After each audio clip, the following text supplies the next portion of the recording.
Doctor Yunus যখন নির্বাচন সংস্কারের কথা বলেছেন, তখন জ্যাক সুলিভান সমর্থন জানিয়েছেন এবং প্রক্রিয়াকে ধন্যবাদ জানিয়েছেন। আসসালামু আলাইকুম। ভিডিওটা সবাই সর্বোচ্চ শেয়ার করে ছড়িয়ে দিন। বাংলাদেশ নিয়ে প্রতিবেশী ভারতের চিন্তা ভাবনায় পরিবর্তন আনতে হবে। যুক্তরাষ্ট্রের নিরাপত্তা উপদেষ্টা জ্যাক সুলিভানের সঙ্গে অধ্যাপক ইউনূসের যে ফোন আলাপ হয়েছে, সেটি এমন বার্তাই দিচ্ছে বলে মনে করেন রাজনৈতিক বিশ্লেষকরা। আর তাতে কি বাংলাদেশ নিয়ে ভারতের কপালে দুশ্চিন্তার ভাঁজ পড়তে শুরু করেছে? बांग्लादेश ने उल्लेखनीय प्रगति की है। पिछले कुछ सालों में हमारा आपसी सहयोग भी हर क्षेत्र में तेजी से बढ़ा है।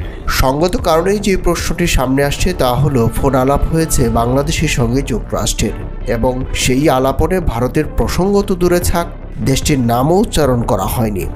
আলোচনার কোথাও ভারত কিংবা আঞ্চলিক রাজনীতির প্রসঙ্গও আসেনি। তাহলে কেন ভারতের চিন্তার কারণ, সেটিই মূলত খোলাসা করার চেষ্টা করা যাক।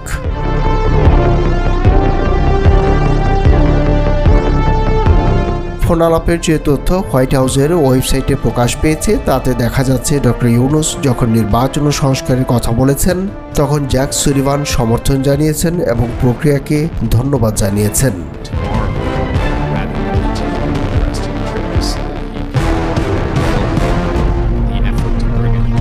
দ্বিতীয় বিষয়টি আরও গুরুত্বপূর্ণ, আর সেটি হচ্ছে ইউনূস বিগত 4 মাসের শাসনামল এমনভাবে পরিচালনা করেছে যে যুক্তরাষ্ট্রের পছন্দ হয়েছে।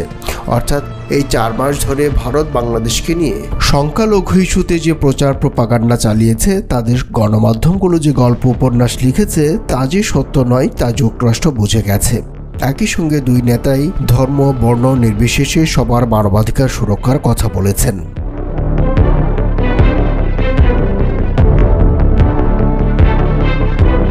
সবশেষে জ্যাক সুলিভান যা বলেছেন তাও ভারতকে চিন্তার খোরাক যোগাবে, আর তা হলো ইউনূসের নেতৃত্বাধীন অন্তর্বর্তী সরকার এবং একটি সমৃদ্ধ, স্থিতিশীল ও গণতান্ত্রিক বাংলাদেশের জন্য যুক্তরাষ্ট্রের সমর্থন পুনর্ব্যক্ত করেছেন তিনি।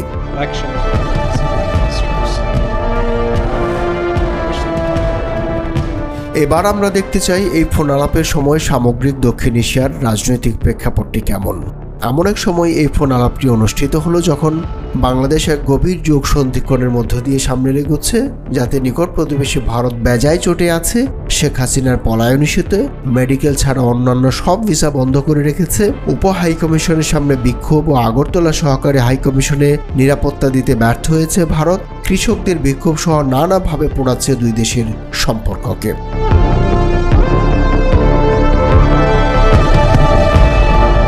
সেই আগুনে ঘি ঢালার মতোই দূরবর্তী প্রতিবেশী পাকিস্তানের সঙ্গে সম্পর্কের রাতারাতি উন্নতি হয়েছে বাংলাদেশের। ব্যবসা বাণিজ্য সহ দুই সরকার প্রধানের দ্বিপাক্ষিক সফরের পথ সহজ হচ্ছে।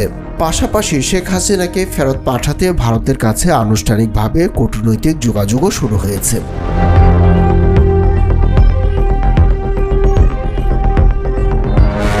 এসব কারণ ভারতের জন্য অস্বস্তিদায়ক তা না বললেও চলে। সেই অস্বস্তিতে স্বস্তি ফেরাতে ভারতও তার মতো করে খেলবে, যা অজানা নয়। ঠিক সেই মুহূর্তে ইউনূস ও সুলিভানের ফোন আলাপে অব্যাহত সমর্থন ও শাসন ব্যবস্থার প্রশংসা ভারতের কপালে চিন্তার ভাঁজ পড়বে, সেটাই স্বাভাবিক।